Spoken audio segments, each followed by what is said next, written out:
Well, howdy, folks. Welcome back to another Kdog Goes to the Movies. I'm going to continue on with this last one I did was about family favorites, and I'm just going to keep doing that for a little while. We're going to continue on tonight with a film I used to rent when I was a younger kid. I never got to see this in the movie theaters because I was only 2 years old when this came out in the movies. And so I was a little too young to see this film. Not to mention it was rated PG, and so my parents were kind of mindful of what I was watching. And even though this is a Disney film, this is one of those movies I look at it and go, they snuck that into a Disney movie?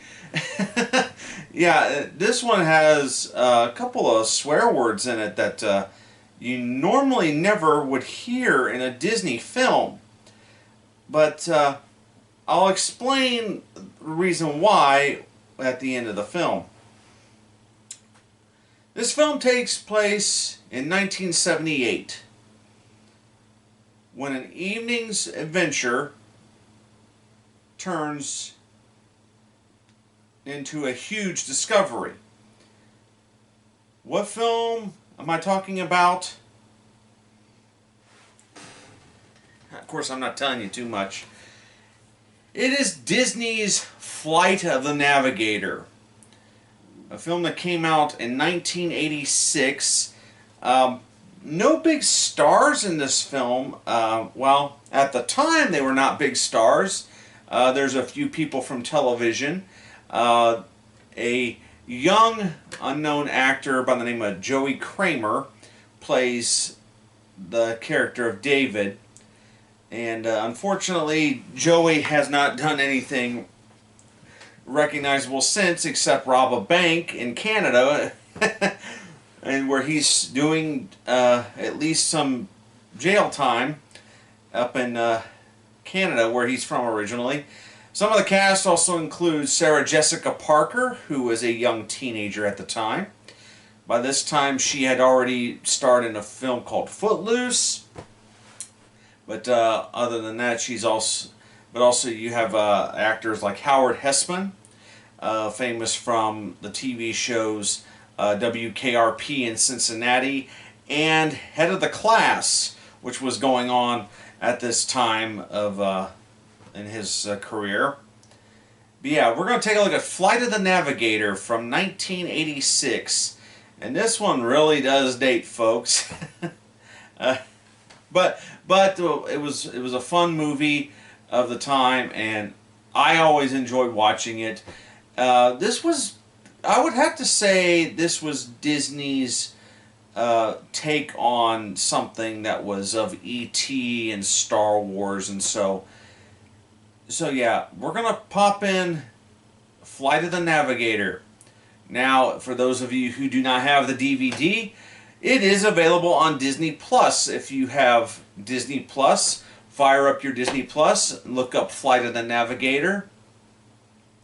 Yeah, as we watch the film from 1986, released by Walt Disney Pictures, Flight of the Navigator.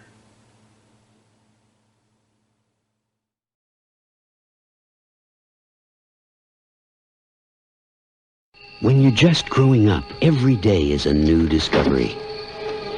But nothing David Freeman has ever experienced will prepare him for the adventure that lies ahead.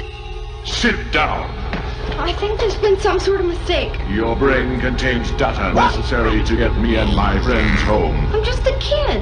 You are the Navigator. Walt Disney Pictures presents a new adventure fantasy. What are you doing? Above and beyond the ordinary. Take me back! Okay. Oh no! Flight of the Navigator. Do something! You're the Navigator, not me. 20,000 feet and falling. Come on, one of these hasn't started.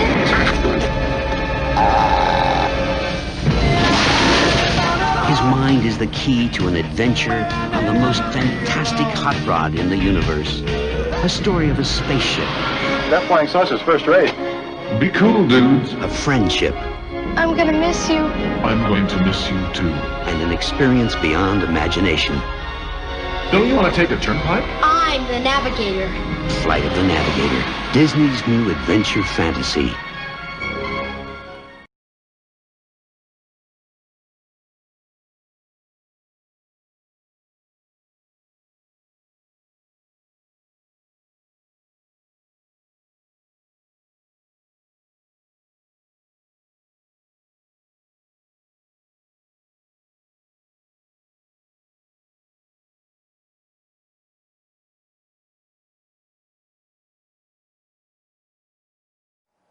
So that was Flight of the Navigator, released by Walt Disney Pictures back in 1986. I gotta correct some information I said before the film. I said there wasn't anybody that was really significant in this film. I forgot Veronica Cartwright and Cliff DeYoung played the parents. And Cliff DeYoung, he appeared in the film Shock Treatment, which was a sequel to the Rocky Horror Picture Show back in 1980, and Veronica Cartwright starred in the 1978 version of Invasion of the Body Snatchers. Yeah, so there is some little bit of famous people, not to mention the cameo appearance of the voice of Paul Reubens. He's the one doing the Pee Wee Herman style of voice for Max. The main voice of Max, when he's talking like this, you know, really deep and kind of soft and almost monotone, that goes to an actor by the name of Paul Mall, credited for that portion of Max's voice, while the goofy side goes to Paul Reubens, aka Pee Wee Herman. Now, there was another thing about this film when it came out. This actually was a Walt Disney production. Disney did finally produce the final result of this film. But also, it was produced by a company called PSO, Producers Sales Organization. They also produced the film that we shown before, Short Circuit. And as a matter of fact, the voice of number 5 was one of the puppeteers of Max in this film. Both films came out the same year. So, yeah. A guy by the name of Tim Blaney was the voice of number 5 in Short Circuit.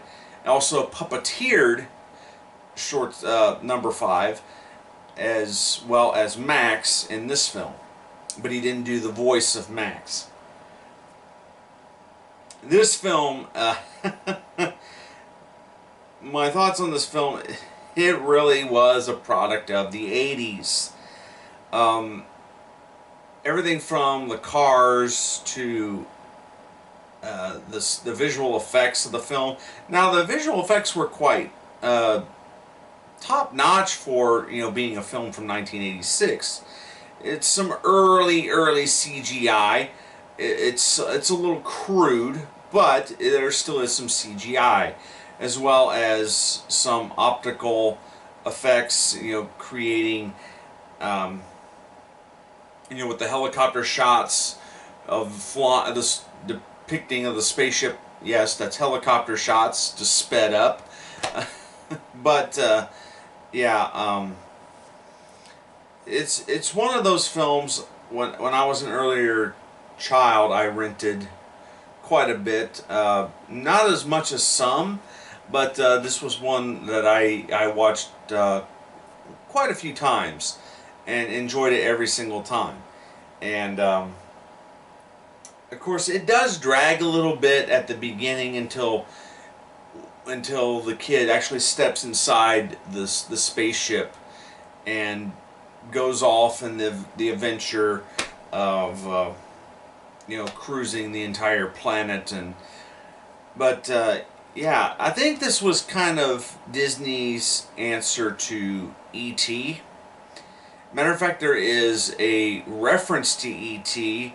when they stop at Big Al's Gator Farm, or whatever it's called, and the big guy says, once the spaceship takes off, says he just wanted to phone home. Yeah, little things like that. But also, it's a shame what's actually happened to the spaceships. This was at a time when Disney was also trying to build the Disney MGM Studios. It's now called Disney Hollywood Studios. According to the YouTuber Adam the Woo, not too much remains of the spaceships that were actually used for the film. However, I'm going to try to pop it up here. When my family took a trip to Walt Disney World in 1993, they had the spaceships out then. There was about 3 of them, I think. Of course, I'll try to pop that portion of the video up where we actually saw the Flight of the Navigator spaceships in their resting form.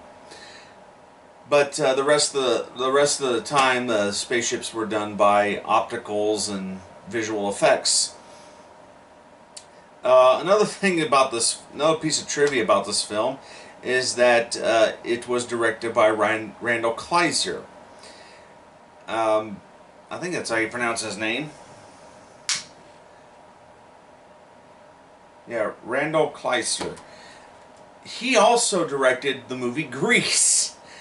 And there's a little nod to the movie Grease in the film.